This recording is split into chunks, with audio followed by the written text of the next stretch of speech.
The first step in DNA replication is to separate the two strands. This unzipping is done by an enzyme called helicase and results in the formation of a replication fork. The separated strands each provide a template for creating a new strand of DNA.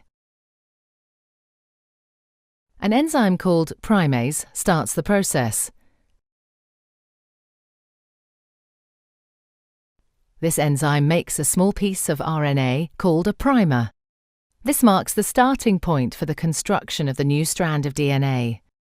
An enzyme called DNA polymerase binds to the primer and will make the new strand of DNA.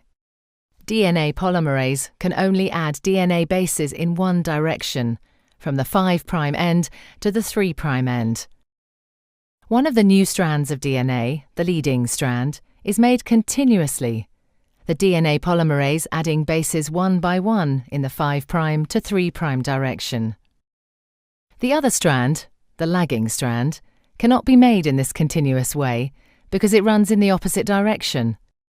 The DNA polymerase can therefore only make this strand in a series of small chunks called Okazaki fragments.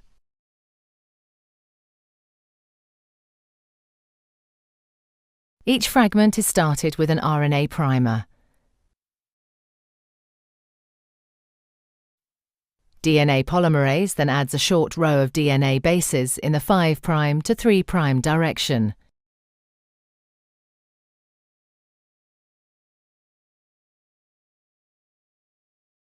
The next primer is then added further down the lagging strand.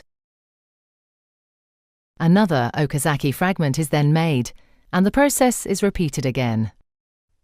Once the new DNA has been made, the enzyme exonuclease removes all the RNA primers from both strands of DNA. Another DNA polymerase enzyme then fills in the gaps that are left behind with DNA.